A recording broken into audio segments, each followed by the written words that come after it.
Okay, I think we're Steve's in recording. a good mood because his Dodgers are playing for the World Series. Yes, they are. One more win away. They beat my Braves. I think we're recording. Yeah, you are. All right. Do you want to start or you want me to do it? Go ahead.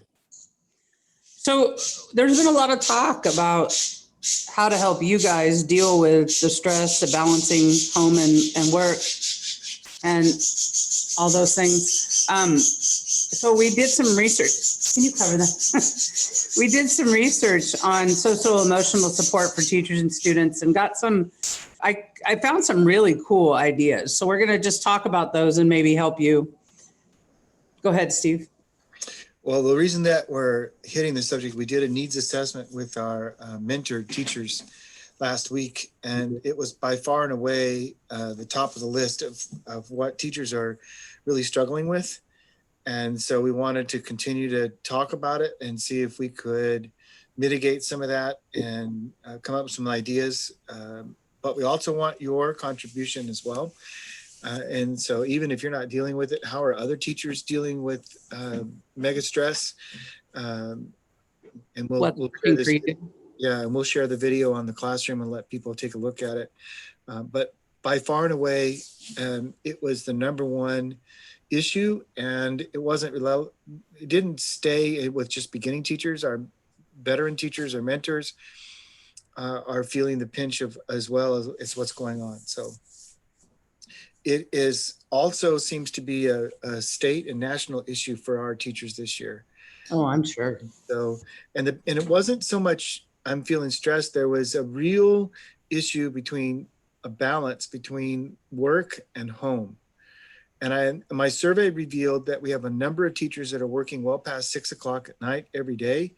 And I had one that indicated they were working at sometimes till 3 a.m. trying to get ready for things.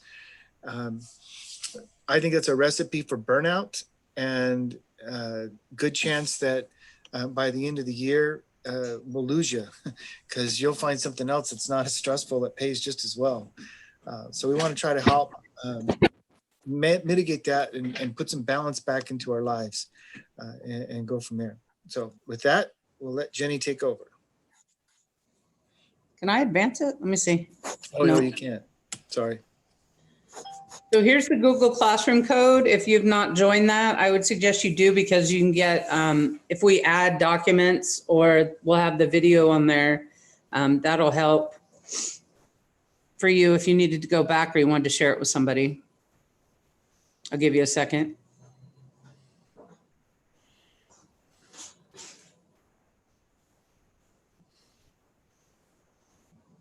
And the Pear Deck code is up here in the corner.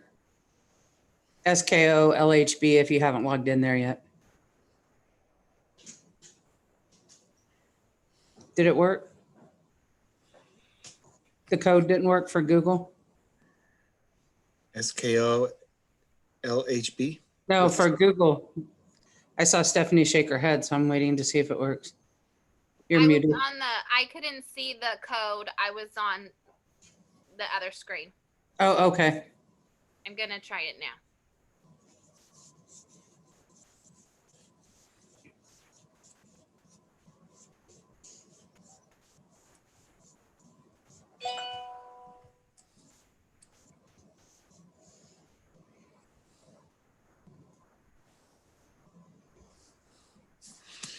Did we get it? I'm going to get fancy like Stephanie. I'm going to have 2 monitors going on here. I'm going to get one for the docs and one for the peeps, because right now the peeps are small and the doc is big. And, so we're going to try to get fancy. We ordered another monitor. Okay, let's go on. And if you need us, we can post that again. Go ahead, Steve. Click me and sign in, please.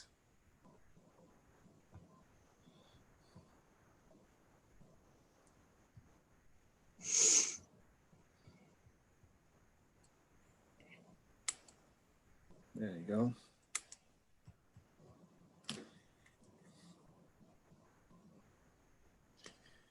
So with the let me ask a question. With the Pear Deck code, you get this the slideshow without having to go to the classroom and get it. Is that correct? Yes. Awesome.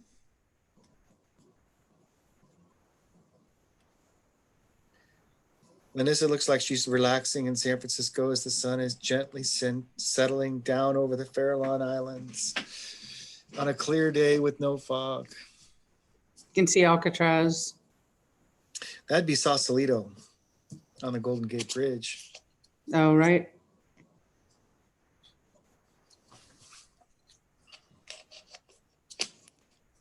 Okay, are we signed in? All right, so you should be able to circle right now how you feel about virtual teaching.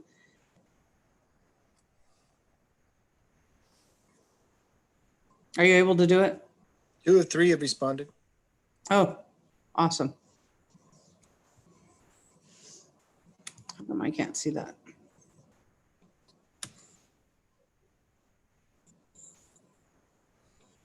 It's Somewhere kind of between. See, these are Dodger fans that are hopeful that we win tomorrow.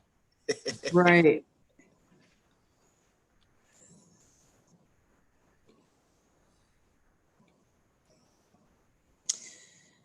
So we're all feeling right around a little more positive but you're still kind of So hopefully this will help today. Go ahead, Steve.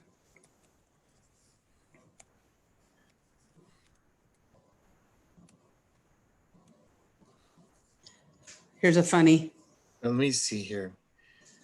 Make sure your sound is on, Steve. How do I do that? Bottom left or something. I'm trying to remember what that one guy told us. Hold on just a second.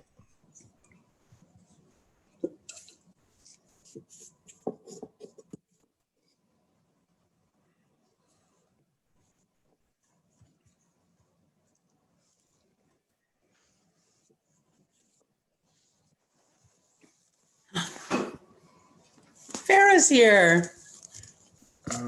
Hold on, let me get this audio.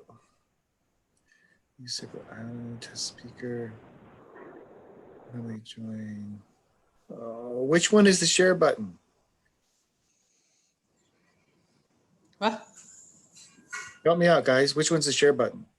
What are you talking about? When you need to share and you need to share the sound, which button do I push? I don't know. Try it and see if it works. It should be on the bottom. There should be like a little box that says share with sound, computer sound.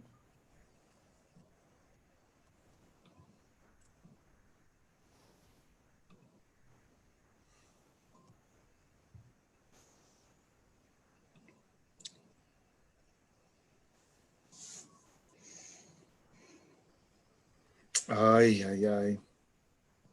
We'll try it and see if it works. Okay.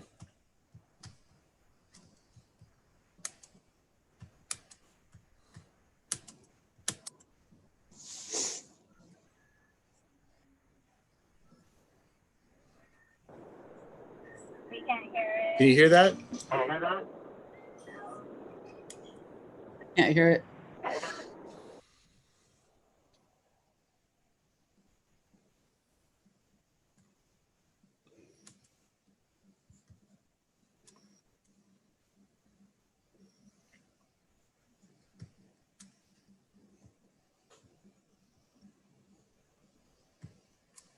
How come I mess this up every time? Mm-hmm.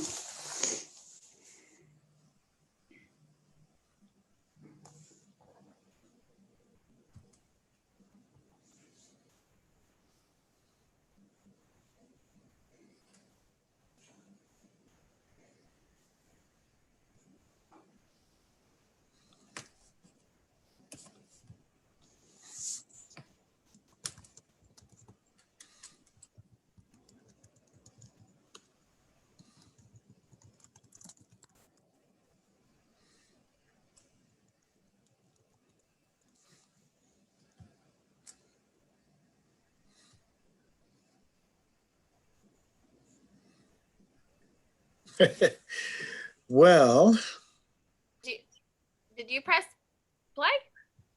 I did, and then y'all couldn't hear it. So It's something really easy. We just need to figure out what it is. I do this every time too. All right, hold on a second. Let me see here. Somebody has to be a computer whiz around here.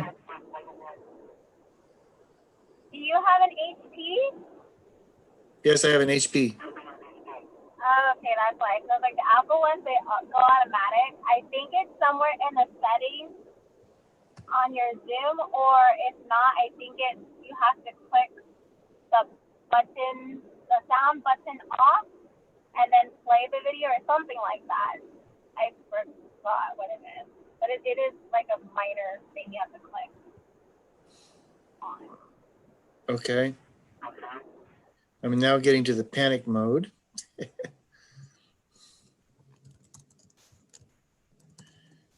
Let me try.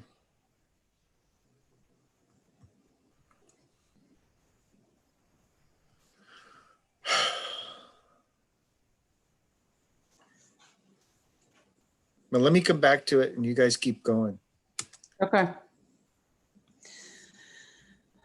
Are you up there? Go I don't ahead. see- Yeah, can I only- can't. Go ahead and, You got to put the slide presentation back up. okay.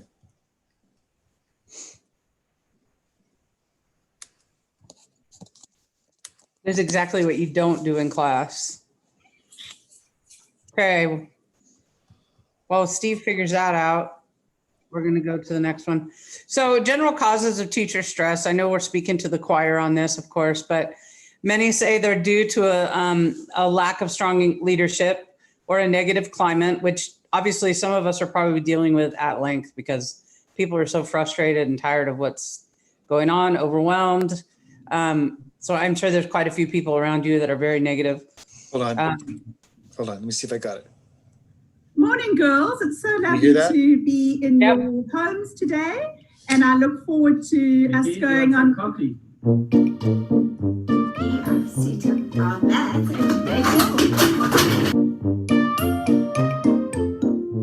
Cooks, what are you doing? I'm just trying to upload the video for kids on my Your camera's on there.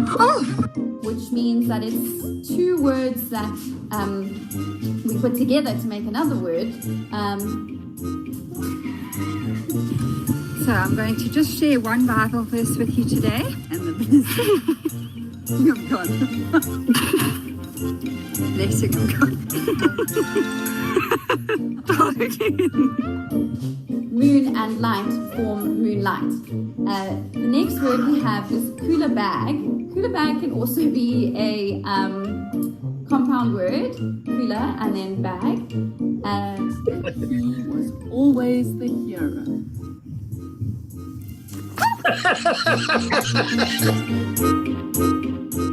I'm so excited. Sorry.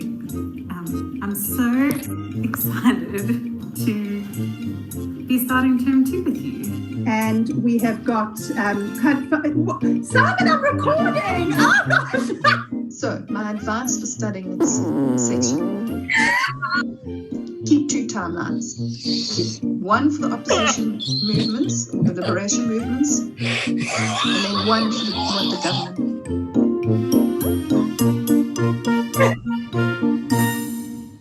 Oh, shoot. That was killing me. I hadn't watched the whole thing yet. Okay, here we go. Grammarly does more than catch.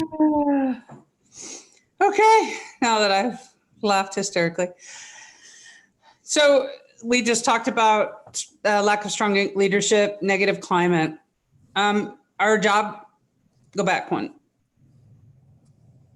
Our job demands have increased as well, addressing challenging student behaviors via virtual learning, a lack of autonomy and decision-making power, and limited to no training on SEL, which is social emotional learning.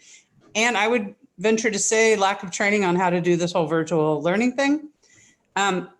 And what I think is interesting too is the increased job demands. I know that from my understanding, the state's requiring a grid of everything you teach, to whom, phone contacts and all that. That's a whole nother level that we didn't have before. So that's a little frustrating. And, you're getting all these messages that say, be well and take care of yourself. But we have to partake in multiple seminars, read links related to online instruction, all the legal requirements in special ed, and all the changes that you have to do when it's virtual, due process, all of that kind of stuff. Go ahead, Steve. So in one study, 85% of teachers reported that the work-life imbalance was affecting their ability to teach. Another research study has shown that at least 30% of the teachers leave the profession within the first 5 years of teaching. I would venture to say that number is going to go up significantly after this whole virtual learning situation. So Steve, this is you pretty much, but the brain, when you get stressed or upset or overwhelmed, certain things are happening in your head. And we've talked about it before, but I thought it would be good to revisit this. Our brain downshifts into what we call the lizard brain, the neocortex. And it begins to prepare itself for survival mode. And it also causes some physiological effects. Blood pressure goes up, digestion stops, capillaries are expanded, the heartbeat goes up, respiration goes up. All of it leads to exhaustion. I don't know about y'all. By the way, that's Chachilla for everybody. I don't know how y'all are feeling, but the other day I did a Zoom for my mentors, 85 people or something like that, 80. It was incredibly stressful trying to manage. And then I had a glitch, and then I tried to do a breakout room with assignments, and only half the people could do it. And when I start getting more than 10 people on Zoom, it becomes an emotionally exhausting for me. And then I did the same thing Tuesday morning with superintendents and principals and mentors. And that was because you're trying to be on your A game. That was stressful on top of trying to do it in Zoom. I can only imagine how you feel when an administrator walks in your room and you're in Zoom and there's a technical glitch, or 14 cameras out of 16 are off, or are y'all feeling like, ugh? Yeah, I felt like I drank 17 cups of coffee when I was done, but and 3 Red Bulls to boot. I mean, my goodness, it's, and I was exhausted, and I was exhausted all the way through Saturday. Ugh. And you guys are doing it every day. I bless you. Thank you for doing that. There you go. Remember that, what was that movie with Adam Sandler where he was the water boy, right? And Mama says, and Abdullah Oblongata is the part that Mama says, the amygdala, which produces the first inkling of anger or anxiety, is like a dog barking. When the lid is flipped, the dog barks to alert the rest of the brain to fight, flight, or freeze. How many of you guys have dogs in the house? Max Muncy hit a home run, and I started yelling, and my dog went crazy and tried to give me a high five right on my cheek. That was his claw.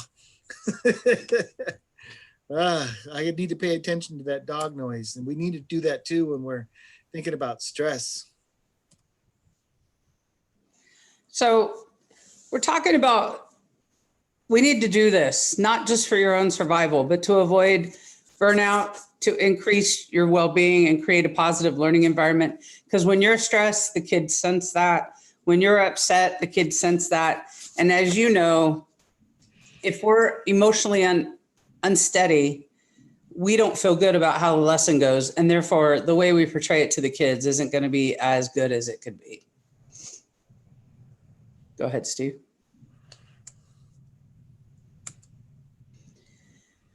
So the importance of gratitude you need to identify the things in your life that you are thankful for, which is probably really hard sometimes, but it's important that we find it. Paycheck, Friday is coming. There's always a Friday and holidays. I know sometimes when we're really stressed, we're just waiting for the next break. And that's probably where you guys are every day. So hoping that you can focus on some of the positive and think about the positive. I trust you. This is not all we're going to talk about, but it is something to remind you about the good things. The other thing I would suggest is watch funny videos on YouTube or Instagram or TikTok, because some of them are hilarious and humor helps. And that's why I was trying to be humorous about talking about Fridays on this slide, right? We're always looking forward to Friday. But there are a number of studies that shows that an attitude of gratitude really can change our mental outlook. And so I thought maybe this might be a pause moment and for you guys to shout out, what are some things that you are thankful for? And it doesn't have to be work related.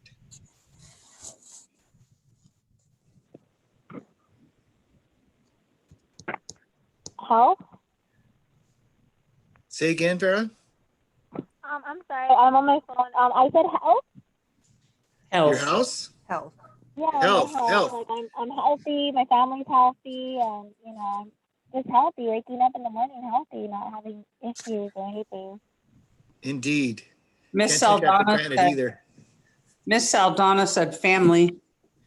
Family. Nice. My job, somebody said. I mean, it could be worse, right? We could have gone through that lockdown and not gotten paid. That would have been horrible. Anyone else? Anyone? Oh, I said Reliable. my kids. Your kids, yay. Think about the things you have a roof over your head, and I know my belly's full of food. I have never missed a meal without intentionally missing one. The fact that you have, how about this? I went to Mexico one time on a mission trip, and we kept working with these kids, and I noticed that they had interesting shoes, and some of them were too small and some of them were too big, and many of them were missing shoelaces. And we kind of asked the kids about it, and they all told us they had one pair of shoes. I mean, that was it, one pair. How many pairs of shoes do you have in your closet right now? Too many. I'm going to tell a secret. My wife is not into jewelry, thank goodness, but she's into shoes. And I don't think I'm exaggerating if I said that she has 100 pairs of shoes in her closet. 100 pairs of shoes? 40 of them are flip-flops. We're going to call her Imelda. She's got winter shoes and fall shoes, not high heels and all those fancy, but she's got all kind of comfortable tennis shoes and semi-dress flats, but the flip-flops are the big thing. I have never seen so many flip-flops in my life, and she's got them all. But that's a sign of wealth or being blessed, right? If you have more than one pair of shoes to choose from. Y'all have a vehicle that's working, you're able to get to and fro. Right? There's a lot to be thankful for. And when we start thinking about it, it can really lift your spirits. An attitude of gratitude can really help you be positive. All right, I have enough on that. Let's move on. So self-awareness can help us deal with this overwhelming stress. And we can start developing it by we can start addressing our emotional intelligence by cultivating self-awareness. Because when we're mindful of them, we feel more in control and make better decisions. When we get angry or we feel like we are overwhelmed, a lot of times we lose track of how we're speaking, how we're acting, how our body's responding. And sometimes it's a little frightening how that goes. So next slide. So you should have a little place where you can write, but where do you feel your stress? Steve mentioned the physical. This also reiterates that. Headaches, irritability, lack of sleep, negative self-talk. I call that the committee in my head, or an inability to focus. How is your stress currently affecting you? Go ahead and reply on the text thing.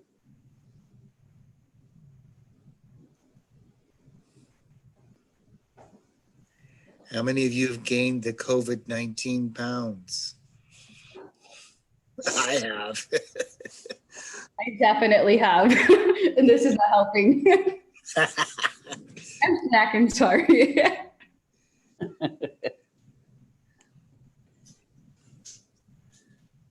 My fishing partner, my buddy, he nags me about my weight all the time because he keeps telling me, look, we got to do this for 20 more years and we're 55 and you got to lose the weight. So when you're 70, you can still keep functioning. I know. He nags me a lot about it. So this isn't really anything we're going to share with everybody. I just wanted you to put that into writing so that it gives you something to think about as well. There's a few more things we're going to do like this.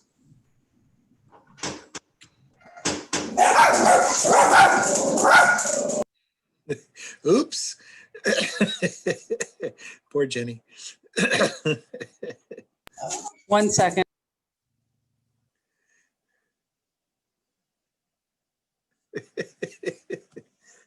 Got a doggo right over her shoulder.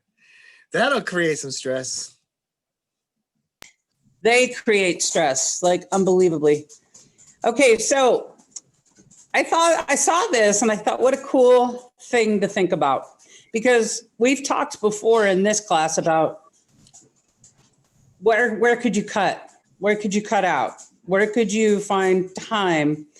And so the next one, you're going to talk about a couple things related to this. But the first thing is which items can you let go? You know, if you're drowning with the never-ending list of to-dos, find volunteers at school to help you with the tasks that others can do for you. Delegate. Try not to be the super person, the superwoman, superman, trying to do it all yourself. This is one of those times where you're going to have to reach out to your village and get help. You can also reduce the strength of the stress by finding a more viable solution. For example, changing your morning or evening routine to make better use of time. Last time we met, we talked about how you could, if you charted out your week, where you could find time to maybe get some of the things done that you aren't getting done. And I don't know who did that, but it was an idea to look at your schedule, find your holes, and use them more productively. This is where I think that would come into play right here with the reduce how you're doing things. So reduce how much time it's taking. And this other one, I obviously messed up the but also cope. You might have the only option. You'll have to tap into your problem solving skills. What are some choices given the situation? Can you look at the stressor from a different perspective and who could help you? And this would be where you could reach out to colleagues, particularly Steve mentions lesson planning, working with your PLCs, working with your grade level friends, working with friends from other districts and finding out what they do, because the training is so different district to district. In that case, it'll help you cope some, but obviously reducing and eliminating is going to give you a little more time. Go ahead.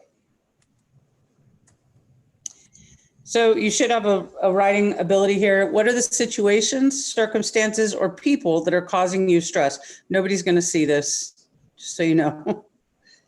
Write them down and then assign an E for E, R, or C to your list.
So I can't see them, but, and I don't want them to be shown. But if you looked at your list and you were able to label, maybe eliminate, reduce, or cope, I'm hoping that as you think in that process, as you kind of look at things and go, okay, grocery shopping, that's kind of a requirement, right? Otherwise we're not eating. Or cleaning the house or cleaning the bathroom, whatever. Some of these things are required, but can you delegate? Could you maybe have your middle-aged son teach him how to do the dishes, load the dishwasher, whatever you can do? I realize not everybody has those kids to do that, but where you can, it would be great if you could delegate that, because your situation is incredibly stressful and you can't be Superwoman to get it all done, or Superman. It's a tough scenario. I think we're good to move on.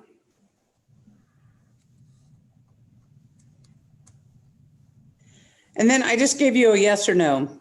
What can you do to reduce and or manage your stress and the stressors in your life? Is there at least one thing on this list that you could try today? More wine, please. Oh, I'm sorry. I said that out loud. Yeah, you did. Actually, I'm not a drinker, so that was a joke. So, Steve, can you post what they said, yes or no?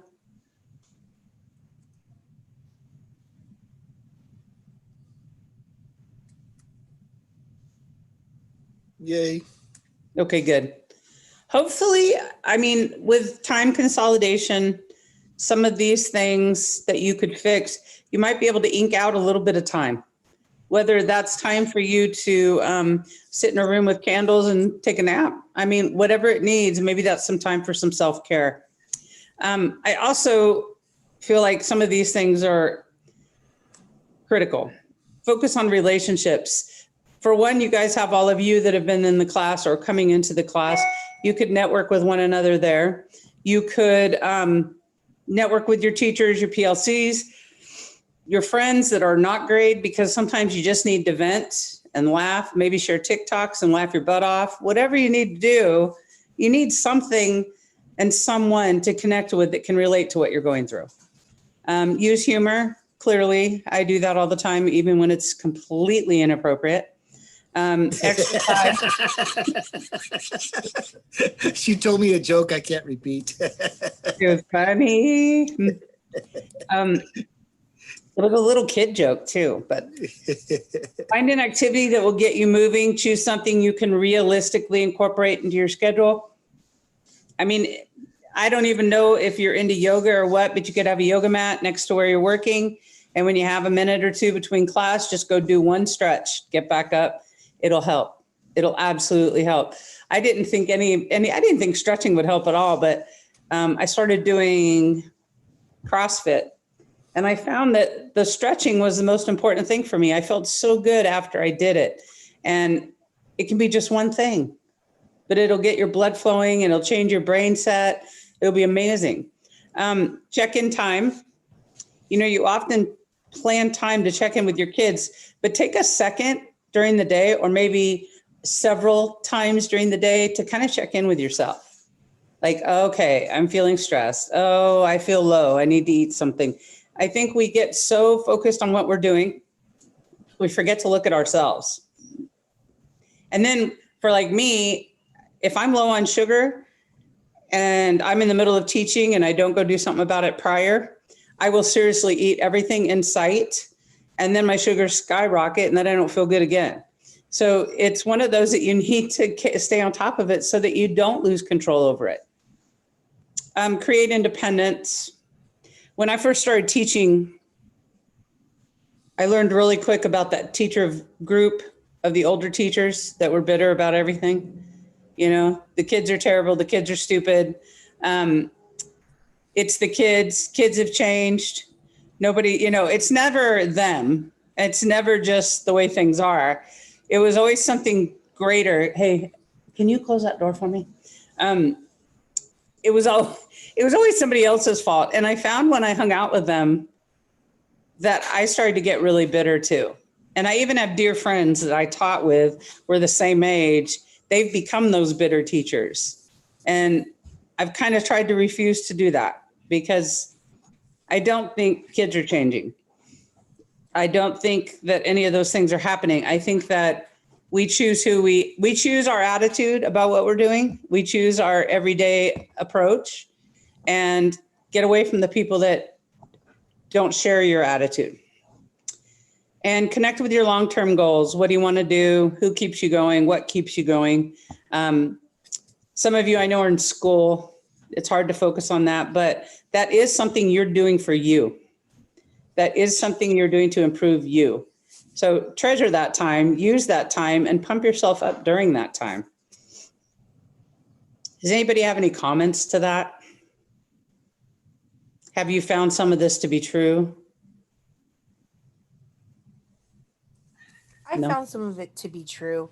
And I would like to say that at the school I work with at Parkwood, the PE teacher has been trying really hard to get us teachers motivated and exercising and helping us like with contests.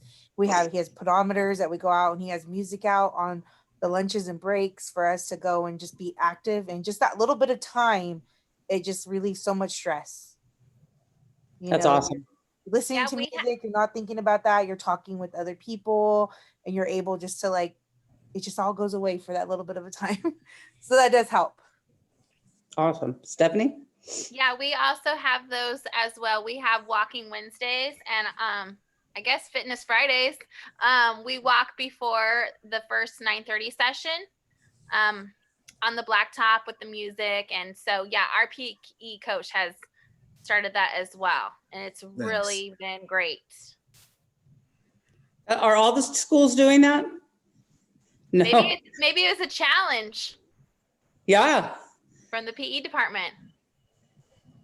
That would be good. In the meantime, throw your iPods on or whatever it is you have, or even just play your phone music and just take a minute to, number one, going outside revitalizes you, right? Even when it's muggy, or foggy, at least you're outside doing something different instead of staring at a classroom wall. And then also if you move, oxygen goes to our brain and all that. It's an automatic mood lifter. So even though I often look at, I don't want to go walk, it's still a good thing to do so that you can feel better about you. That's your small little time that it's about you. That's that self-care we talk about all the time. I like humor. Yeah, me too, clearly. Jeff Foxworthy, he said the other day, and if you can't say something nice, you must be talking about Hillary Clinton. Oh my gosh. I'm sorry. I would have to say TikToks have helped, because sometimes at work after I'm on a long Zoom with the students and I just need a little bit of relief, I'll go just watch like one video, and then it just lightens my day and brings back my happiness, I guess. That's awesome. For those of you that haven't heard me plug this woman, her name is Dr. Zeisner. Zeisner. She is a principal from Canada who took a job recently somewhere out here. And she is amazing. Some of her stuff is very funny and some of it is very sincere, intense. She deals a lot with mental health, not just focusing on teachers, but just mental health, like how we feel, how we struggle, that kind of stuff. But she's definitely worth watching. Go ahead, Steve. I bet there's some things we're doing too that are unhealthy, that are relieving stress. I found I'm not one to get up and go to the mall and shop. My wife loves to, on vacation, go in and out of shops, up and down, wherever we are. We have to go into 14 shops. By the third one, I'm already bored. But I'm finding myself more and more on Amazon and my favorite fishing website, Sims. And I just bought a backpack fishing vest thing that was a lot more than I should have spent. I spent $350 on a backpack. I mean, go buy, made me feel real good. We're doing things though so we have to be careful. I'm eating more junk food. going for those carbs. And I'm spending money in places that I probably shouldn't be, especially with Christmas coming and a bunch of kids to buy for. And so be careful if you're finding that bad habits are creeping back in, that actually they'll cause more stress later on when you get the bills or you step on the scale or whatever your go-to is. So be careful. Well, and I think a lot of people have started drinking more, probably seeking other outside influences to make things a little easier and to give you that escape for even a couple hours. While that is completely understandable, it could bite us in the butt later. So just be careful about what you are doing. Yep. But the backpack's really cool. Well, that's good. Retail therapy is always good. Balancing. Balancing. Here's some things I put up. Yep. Balancing, because that was the big indicator. It's not only that we're stressed, but we're also impeding on our own life. Have you guys been finding that you're working more hours than you felt normal or even in the past? Here's some thoughts I had. Y'all need to try to say no more often. And let me give you a clue about your evaluation. So let me speak from the administrator side. You're not evaluated on the extracurricular things that you're doing. There is a concept, especially with new teachers, that I need to make myself valuable to the company. So I'll take on all the extra duties that no one else wants to do, and then they won't get rid of me at the end of the year because I'm too valuable to the school or the site or the district or what have you. And that is a false narrative. You're only evaluated on what's going on in the classroom. And to make it worse, only new teachers in Madera Unified are being evaluated this year. And you're getting evaluated twice. It's not about the dance that you went to or academic decathlon or coaching the sixth grade volleyball team. It's about what happens in the classroom. So my advice is learn to say no more often. Also, we really kind of talked about this on several occasions, but set some boundaries. Would you create a rule for yourself that says at X o'clock, I'm not answering any more emails. At Y o'clock, I'm not answering any more texts. And at Z o'clock, even if I'm not finished with grading, I'm done. So set a boundary, and you have to determine what that boundary is. But I will tell you that I try to shut everything off by 6 o'clock. I'm trying, and now there are nights that I'm here at work until 7 because we have meetings or whatever. But when I'm home, I have a hard time being present for my family. Does that make sense? And now I'm really trying hard to start a new habit. As soon as my wife starts talking to me, even if she's in the kitchen, if I have a device in my hand, I put it down, and if I have the television on, I look at her. I can't tell you how many times, maybe it's because of man disease, my wife will say on Saturday, okay, are you ready to go? And I'll go, what are you talking about? Well, we've got dinner tonight. Dinner? Yeah, with Brian and Jeff. You never told me. Yes, I did. I told you on Thursday. Oops. And so I realized then that I'm not being present. And the other thing that, and this is just a personal thing, but I have really stressed having family meals together, even if it's only 20 minutes at the table, because it's the only time I get to touch base with everybody at once. And then as soon as dinner's done and the dishes are getting going, everyone scatters back into a different part of the house. And I know in some cases the table is the workstation, or it's put the mail on the table and we eat in the front of the TV. I would recommend, as a way of reducing stress and connecting with the people around you, is to clear off the table and have as many meals together as you can. It's critical for your health benefit as well as just establishing that relationship. But that's part of setting the boundaries. Steve, I was going to share that. Yeah, go ahead. I was going to share that our family, we really strive for that as well. And with the kids, we always share our favorite part of the day. Oh. So we always like to say something positive, and that really does benefit everyone. It does.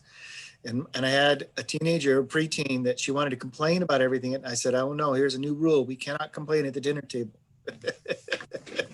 We can talk about things that are going bad, but she would, how was school today? Oh, it was awful. What was awful? Oh, and then she'd go into this list. I'm like, okay, well, what was one good thing? Like you're saying. And pretty soon I wouldn't even let her start with the awful thing because it caused the whole conversation to go a different direction. You're right. That really does work. Have you learned the trick of what needs to be graded and what doesn't? Realize that you do not have to grade everything. Right? Sometimes just them practicing is excellent. And take some of the load off yourself, particularly like pre-writes, post-writes. You don't have to grade those. If they're doing something before an activity and doing something after the activity, or maybe decide to grade one but not both. I know math teachers at the high school level would, if they were in groups and did group work, they would grade one person's paper instead of the whole class. I mean, there's different things you can do so that you are not having to grade everything that you are taking in. Good. Lean on your PLCs for lesson planning. Now, some sites, and I'm thinking Elena, so you're on your own, right? You're the only one that plans for your class? I am on my own, but what we've been doing lately is I've been meeting with my other programs in the same grade as me once a week, and we share with each other ideas on what we're doing. Like, oh, I did this week and it really worked well, and I share that with them, and they're like, and it really does help because you get a fresh idea and you have something new that, oh, I think my kids can do that, and oh, I'll add that in. That's a good activity. So it does help out. So we kind of go over what we're focusing on and how we can support one another. So we have been doing that, and this has probably been going on our 4th week. So it's been helpful. Yay, yay, yay. Have you found that sometimes, just like you had said, new ideas are generated out of conversations, and it may sometimes have nothing to do with what you're talking about, but even one word triggers your brain to go another direction and you come up with some really cool ideas. I found that most of my conferences that I went to when I was teaching, it wasn't necessarily what they were talking about, but my brain went off on a million different tangents because for some reason I was inspired by it all. Do the rest of you have grade level support in writing lesson plans? Marissa, would you like to share how awesome your team is? So our team is awesome. We plan together every Wednesday for the week ahead, and we all type it out, and we know exactly what we're doing every day, every week. So our team is really awesome about that. That's awesome. How much stress did that remove by having a team approach to lesson planning? So much. Yeah, so much. We all come together and we talk about what's best for our kids, and it just makes it so much easier. And especially as a new teacher, we do it more this year because of distance learning, and I love it. It's too bad we don't have that at all of our sites. What site are you at? Adams. Nice. I brought that up to my boss and the superintendent, that on the second list, the first was the balance between work and personal. The second was dysfunctional PLCs, and stated to Todd and Kent that this is the second biggest issue that our beginning teachers are facing. They're having PLCs that are not working. It's above my pay grade to fix, but it's not theirs. And there, especially Todd can, at least for our district, help our PLCs be more needs oriented instead of people backbiting and fighting and arguing and debating. And because what Marissa, you just shared is what we want for everybody. Huge load off your head.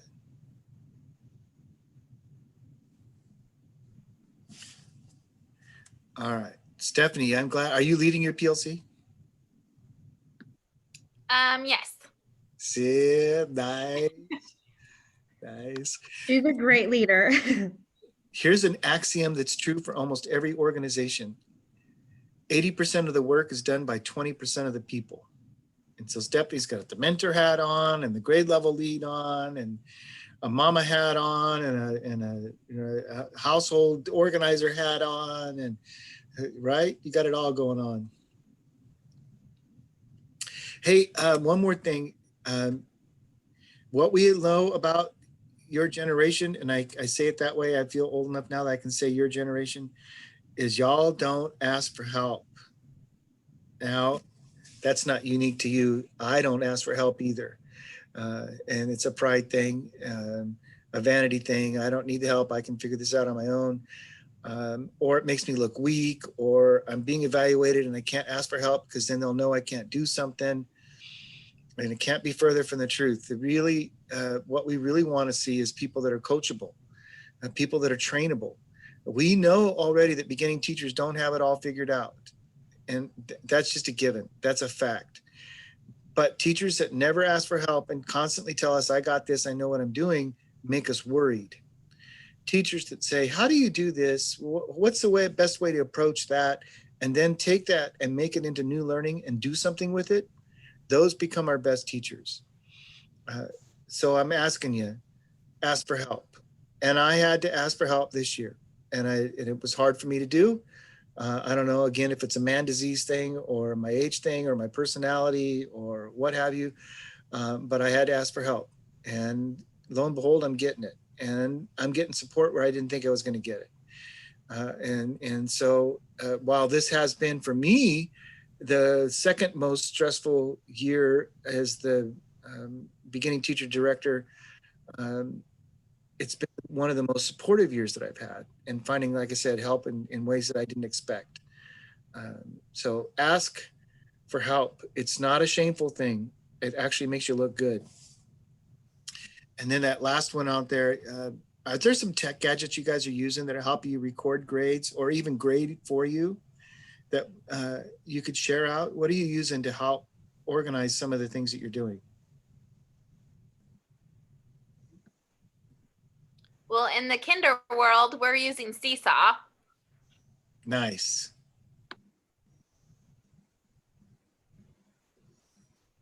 I know a lot of programs are using Canva. Say what? A lot of the programs are using Canva.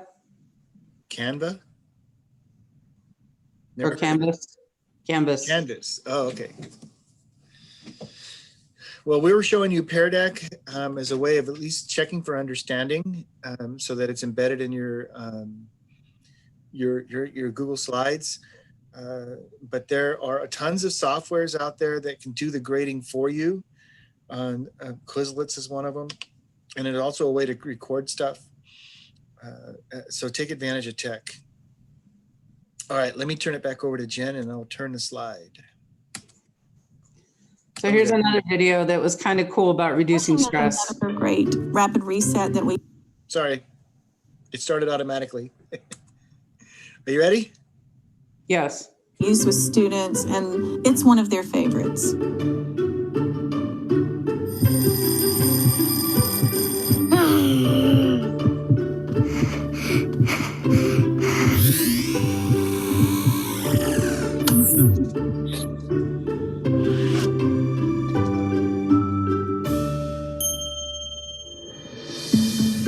Might go up the hall in a line and we might stop and I would say, we're getting a little rowdy. Okay, everybody, let's push against the wall. And everybody did it. Then it became the norm. I have a student, he was having a very difficult time. I could just see it building. So I taught him the pushing against the wall. That's the one he liked the very, very most. And then the most wonderful thing happened. Other students who saw him would just come up beside him and say, can I push with you? I'm here with you. And he would say, yes, I could use a friend.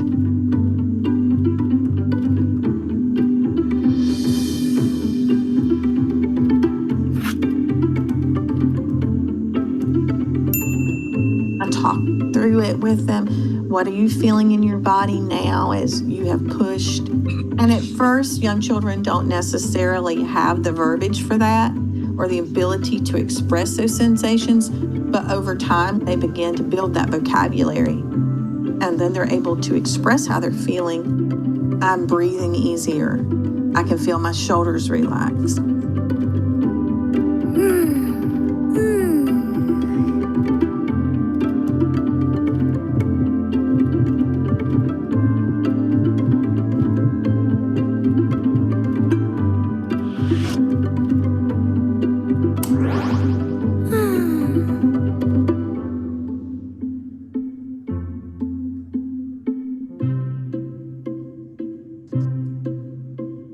Okay. So I saw another thing where I mean, I was thinking more for you guys, but you know, definitely you could have your students do that too, if they're getting really squirrely and ugly or whatever. But I was thinking for you, what would help? And we talked about like the little bit of exercise or doing the walks, but like, let's say you're in a row of like 3 classes and you don't get a break, but you are, you know, you just had the class from hell. What can you do? And they say this, they also say when you take a sip of water, if you take a sip of water and think about how it feels going down your throat, how it feels when it hits your stomach, focus on the senses, it relaxes the brain. They also say that if you're walking, when you're walking, think about how everything is feeling in parts. And all of those things help trigger the brain's, what they were saying in this video, and helps you to relax. I thought it was also pretty cool if you have kids that are just totally out of control. Might not be a bad idea, unless they put their head through the wall. That might be a problem, but you know. Go ahead, Steve. Is that it? It's pretty much. Do you have any other physical responses to stress for kids that you guys are using? I really like this one because I have a student in particular that I'm thinking about that would get this and understand it and use it to motivate herself to reduce her own stress, because I have taught her how to count to 5 and take 20 deep breaths, and she would automatically just start doing that when she became frustrated. So this is something that is interesting that I think, wow, this one could work too. Well, and I think of all the classrooms I visited, there was usually at least one child that was visibly wired and angry. And whether it was not at the class, not at the teacher, just inside of them, maybe because of what's going on at home. And, you know, when I saw this, I immediately thought that would have been great. You know, like make it fun instead of a punishment or any kind, and just say, you know, why don't we see if we can get that wall to move and let them go push on it, you know, kind of have a little process. Now, as we talked about before, you'd have to do it and teach it first. Otherwise you will get a kid putting their head through it, or so you have to teach them how you want that to happen. But then you could have a really cool corner, you know, where or part of the wall where they could go over and try to move it. Yeah, and I can also think in my mind, like once it's taught and they get it, you could also like have different parts of your classroom where, okay, I want to go push on the butterflies today, or I want to go push on this thing, or having it at different levels and pushing down and pushing high, pushing your hands to the side, so that it's just not the same thing. It's something new and different, but you're still getting the same results. That's awesome. What about with virtual learning? You could do that too, like to kind of create that, let them get up for a second and maybe say, you know, let's pretend to push on the ceiling. Let's push for a couple seconds and then have them count down and have them reflect on that as well. Or, you know, go to a wall near you and do this. You've got 5 seconds. Okay, ready, go. And make it fun, make it quick, but it would be probably incredibly rewarding for everyone involved if they could get some of their stress out. And you're also activating a whole different part of their brain by allowing them to get up and move a little bit. And I think you will see immediately after that a little bit of a calming, or at least calmer experience for the student. What we've kind of incorporated, or my staff, my grade level, what we talked about was doing like a hide and seek kind of search for an item. So if we see the kids like getting riled up and they need something to do, they need to get up and do something, then we have a slide where we'd be like, okay, we're working on the color orange. Go find something that's orange. And then the kids like go in the house and they bring back something that's orange. Good job. Go find, a toothbrush. And then they go run and they get a toothbrush and they come back and show us, just so they can get that little bit of get up and move. And it's kind of like a game, like who's going to find what and what are you going to bring back? And they really like that. That's awesome. Anybody else have any ideas? Because those are pretty priceless right there.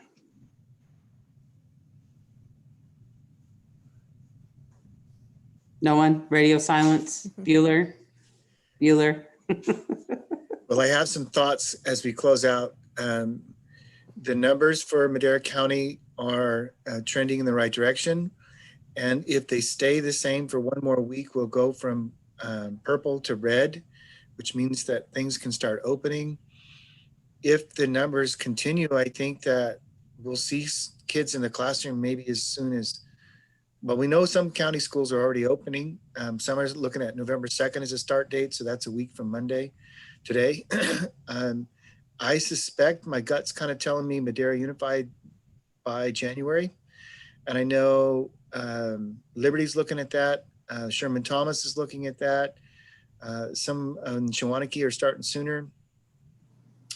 And so I'm thinking about a couple of things. One is now's the time to think about all our procedures that we want in place, that we want to use for day one.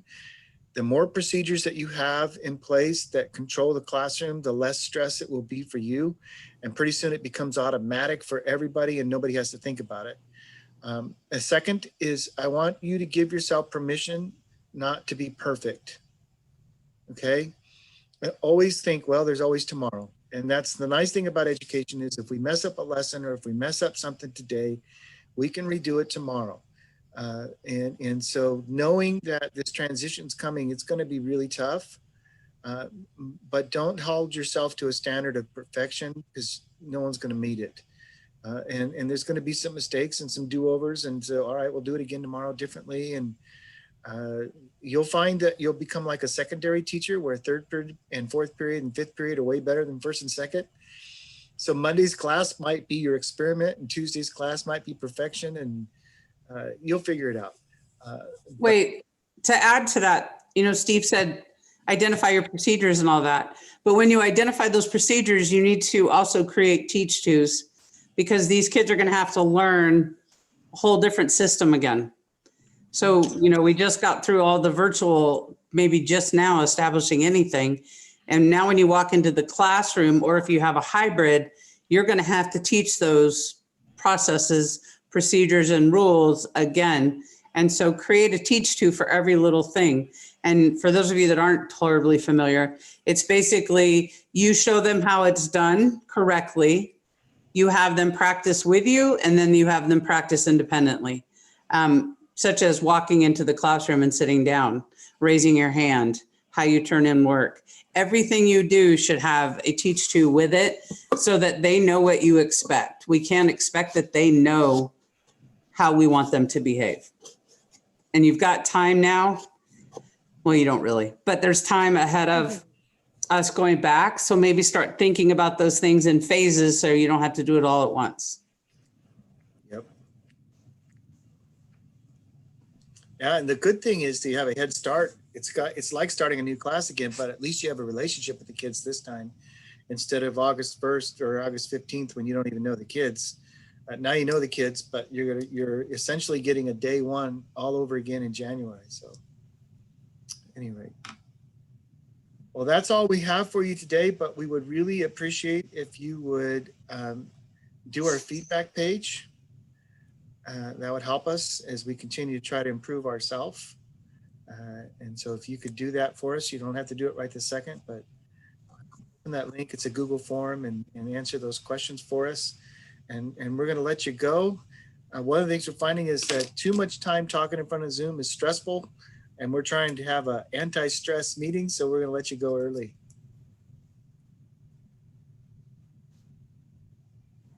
All right. Well, thank you. Stephanie, you have a joke for us? What? Just no joke for Stephanie? Oh, I put her on the spot. Stressed her out. I have a joke because it's over now.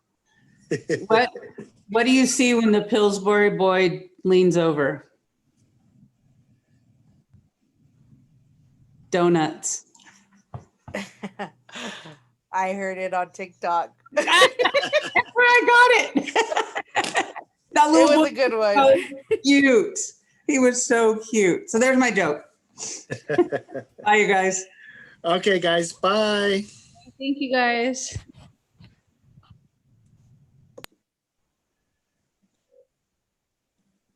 You don't need me, right? Good to go. All right. See you.